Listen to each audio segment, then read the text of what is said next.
Alright guys, welcome back to the channel and another video. Now today I'm going to talk you guys through the 3 hangboard sessions that I've been doing during lockdown to keep my fingers nice and strong for when the walls reopen. Now if you are going to try these sessions, I'd just like to give you a few tips and pointers before you do. So number 1, be sure to take plenty of rest. Now for me, I do 3 sessions a week, which I find is more than enough to maintain the finger strength that I need. It also gives enough time for at least 1 day's recovery between each hangboard session. Point number 2 is to remember to stretch and warm up before starting your session. Now, due to the unforgiving nature of the hangboard, it does have quite a high risk of injury. So in order to avoid this, say a few simple stretches, 5-10 minutes is all you need to do, and it could save you a world of trouble. And last but not least, I cannot stress this one enough, is please do not full crimp. And with those few things mentioned, let's crack on with the first session. So session number 1 is bodyweight hangs. Now this session is best for those that are relatively new to the hangboard or beginner climbers. You can change the edge size that you use as well as the number of reps and sets based on your own ability. Now personally for my sessions I have on the 20 to 25 millimeter edge, and ultimately the goal for this session is to hang for 7 seconds and resting for 3. Repeating that 6 times to make 1 set, and a full session would consist of 8 to 12 sets, giving 3 minutes rest between each set. And once you're comfortable doing this session, you can then progress on to session number 2. Now the hangboard I use for my session is made by a company called Top Out Climbing, who I'll link in the description down below if you want to check them out, see what they've got available. They do have some great quality hangboards. They also sorted out this sick plaque for my home gym, the Average Athlete Gym, so big thank you for that, guys.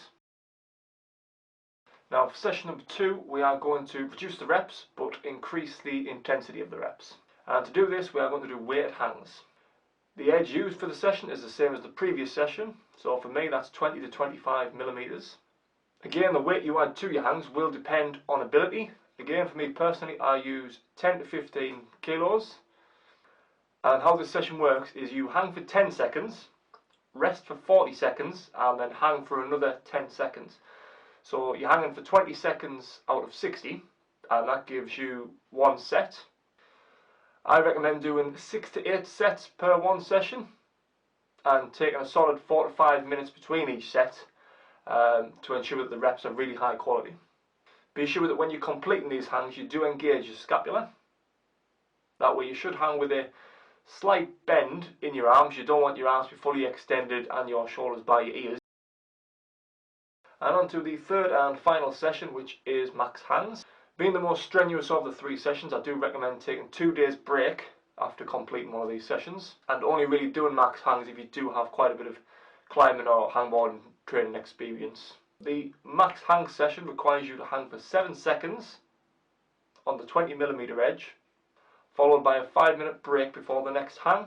Due to the intensity of each individual hang and the stress that it puts on the fingers, you would only do 8 to 10 hangs in this session to complete the full session. So it's quality over quantity for this one. When it comes to the added weight, me personally, I hang with 30 to 40 kilos. But again, it will vary depending on ability. Some people will hang with more, others with less. It really should be dependent on how you feel on the day, to be honest with you. If you're not feeling quite as strong, just drop the weight, it won't hurt.